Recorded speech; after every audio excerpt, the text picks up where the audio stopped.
नमस्कार दोस्तों, stock market studies में फिर से एक बार आपको स्वागत है। तो आज यहाँ पे मैं बात करूंगा डिश टीवी के बारे में, क्योंकि बहुत सारे दोस्तों ने कमेंट किया सर डिश टीवी का फ्यूचर क्या है, क्या डिश टीवी के ऊपर निवेश किया जाए, क्योंकि ये एक पेनी स्टॉक जैसा अभी काम कर रहा है। जो कंपनी एक एक टाइम अच्छा खासा परफॉर्मेंस कर रहा था, वो आज पेनी स्टॉक के हिसाब से देखने को मिला है। क्या इस कंपनी के ऊपर निवेश अभी किया जाए, तो उसी के ऊपर बात करूंगा। और एक एक एक मतलब इस कंपनी के ऊपर एक कोर्ट केस चल रहा था, तो उसके ऊपर भी बात करूंगा, जो न्यूज पिछले दिनों में आ गया था।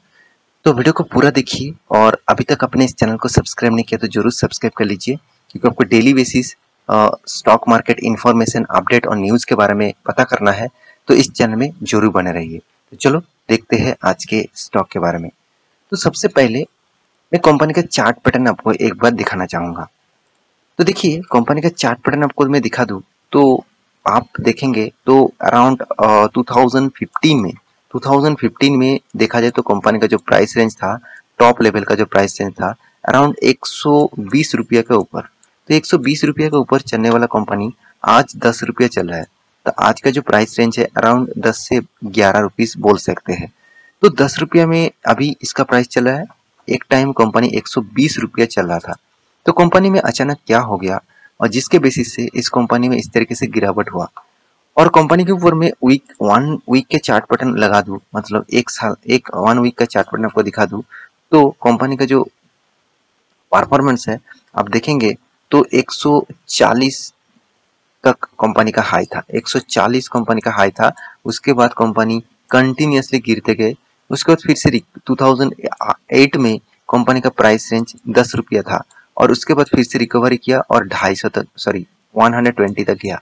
तो इसी चीज देखकर ही बहुत सारे दोस्तों ने कमेंट किया सर 10 रुपया में पहले भी तो था, तो आज फिर से 120 रुपया, मतलब कभी 120 रुपया तक गया था, उसके बाद फिर से 10 रुपये में आया, कि मैं फिर से यहाँ पे खरीदारी कर लूँ, कि फिर से 120 तक जा सकते हैं, कि 100 तक जा सकते हैं। देखिए मैं पेनी स्टॉक के ऊपर जब भी वीडियो बनाता हूँ, तो मैं एक चीज आपको बताता हूँ कि आप पेनी स्टॉक के ऊपर निवेश कर रहे हैं, मतलब आपका जो पैसा, मान के चलिए आप पेनी स्टॉक के ऊपर 5,000 रुपया निवेश किया। मैं एक आपको एग्जांपल दे रहा हूँ। तो इस निवेश करने से पहले एक चीज आपको मतलब सोच लेना पड़ेगा कि इस 5,000 रुपया पूरा के पूरा आपका लॉसेस होने का चांसेस है।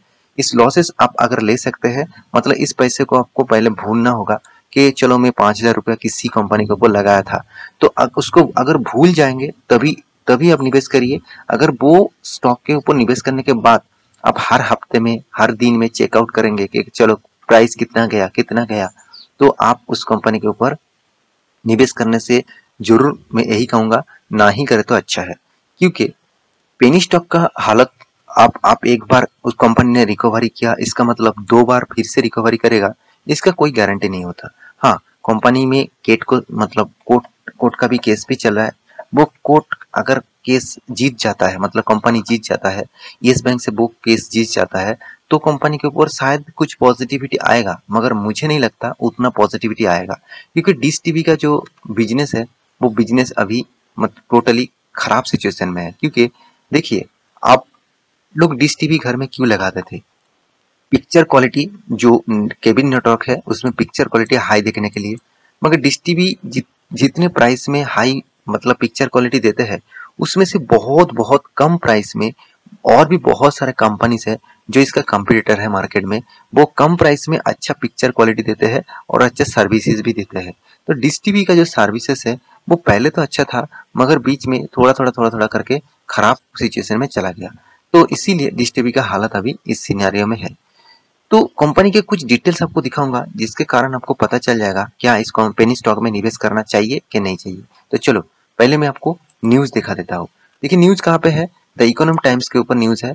तो पूरा क्रेडिट द इकोनॉमिक टाइम्स के ऊपर मैं जरूर देना चाहूंगा। यहाँ पे क्या बताया जा रहा है, डिश टीवी प्रोमोटर्स, मतलब डिश टीवी का जो प्रोमोटर है, उन्होंने चैलेंज किया किसको, बॉम्बे हाई कोर्ट को, order on yes bank case, मतलब येस बैंक का जो केस है उसके लिए मतलब डिश टीवी के जो प्रोमोटर है उन्होंने चैलेंज किया बॉम्बे हाई कोर्ट को। तो इस चैलेंज के कारण डिश टीवी मेरे हिसाब से और भी खतरे में पड़ जाएगा। क्योंकि वो चैलेंज किसके ऊपर कर रहा है, वो चैलेंज कोर्ट के ऊपर कर रहा है। क्योंकि कोर्ट जितना टाइम तक आगे चलेगा, जितना टाइम तक केस चलेगा, उतना टाइम तक कंपनी के ऊपर मतलब बर्बादी चलते रहेंगे। तो यहाँ पे क्या बताया जा रहा है आप खुद ही देख लीजिए। यहाँ पे देखिए, world create advisor, a promoter entity of this TV has approached a decision bench challenging sign, यहाँ पे देखिए, bench ruling of the Bombay high court. तो चैलेंज लिया है किसके ऊपर? येस बैंक की केस के ऊपर, और वो भी बॉम्बे हाई कोर्ट के ऊपर। देखिए यहाँ पे बॉम्बे हाई कोर्ट के ऊपर चैलेंज लेना मतलब समझ लीजिए कंपनी के लिए बहुत बड़ा खतरा है। आज हम शायद आज आपको 10 रुपये में शायद इस कंपनी का शेयर मिल रहा है, मगर मेरे हिसाब से इस कंपनी का शेयर प्राइस और भी कम अगर आपको देखने को मिल सकता है, क्योंकि इसका मैं प्रूफ भी आपको दिखाऊंगा कहाँ से होगा। चलो मैं प्रूफ आपको दिखा देता हूँ। कंपनी का सिनेरियो आप देख लीजिए। सबसे पहली बात, कंपनी तो बहुत छोटा कंपनी है, करीबन करीबन 2000 करोड़ का, तो एक स्मॉल कैप टाइप कंपनी आप बोल सकते हैं। तो इसलिए आरआर को जरूर मतलब याद रखना, क्योंकि आर मतलब रिस्क ज्यादा और रिवॉर्ड भी ज्यादा जरूर मिलेगा। मगर यहाँ पे रिवॉर्ड कितना मिलेगा वो मुझे पता नहीं, मगर रिस्क यहाँ पे भयंकर है, क्योंकि पहले तो पेनी स्टॉक है, दूसरी बात कंपनी में बहुत छोटा कंपनी है। तो कंपनी के देखिए पी रेशियो एकदम निजन बहुत सस्ते में है। आप कहेंगे सर एकदम सस्ते में तो पी रेशियो मिला है, तो इसलिए इस कंपनी में तो कुछ खास होगा, जरूर होगा, क्योंकि कंपनी का इंडस्ट्रीज पी रेशियो कितना 56। इसका मतलब इसका जो इंडस्ट्रीज जितने सारे कंपटीटर है उसका पी रेशियो हाई है, और इसका पी रेशियो एकदम लो है। इसका मतलब कंपनी के ऊपर बहुत बहुत नेगेटिविटी जरूर कहूंगा।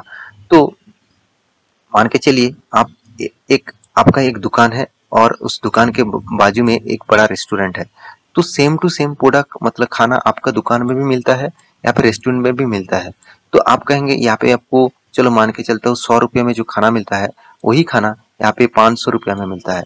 तो आप कहेंगे तो मुझे सस्ते में मिल गया, मगर यहाँ पे जितने extra facilities, extra hygienic food आपको मिलेगा उससे बहुत ज्यादा गुना यहाँ पे आपको मिलेगा। तो लोग क्या करेंगे, कुछ लोग सस्ते में जरूर खरीदारी कर लेंगे, जरूर खाना खाएंगे इस रेस्टोरेंट में, सॉरी इस दुकान में, आपका दुकान में।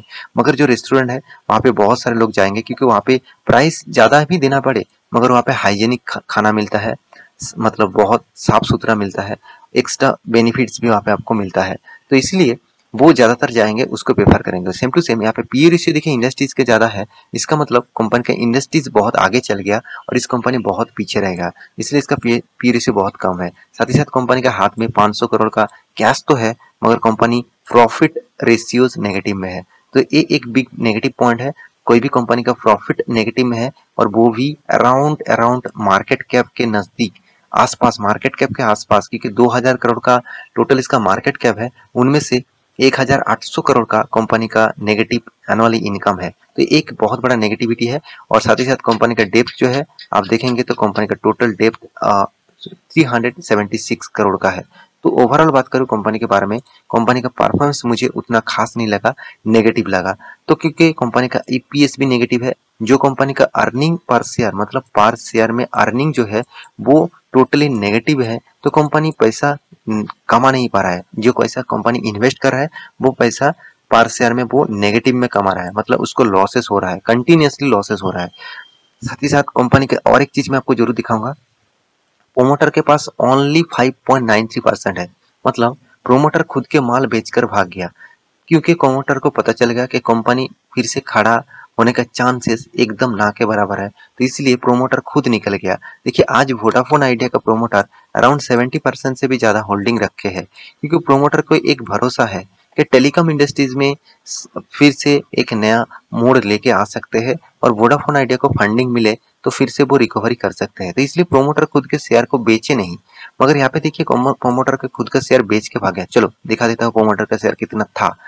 तो कंपनी का प्रोमोटर के पास पहले कितना था, 2019 जून क्वार्टर में ही देखिए 57% होल्डिंग था। उसके बाद मार्च 2020 तक तो ठीक था, उसके बाद जून 2020 में माल बेचा गया, जबरदस्त माल बेचा गया। उसके बाद कंटिन्यू माल बेचते गए और अभी इसका हालत एकदम ना के बराबर है। आप कहेंगे सर एफआईएस और डीएस के तो पास जबरदस्त माल है, डीएस ने तो जबरदस्त माल उठा के रखा 3.80 से डायरेक्ट 26.50। इसका मतलब डीएस के पास तो जबरदस्त हिस्सेदारी है।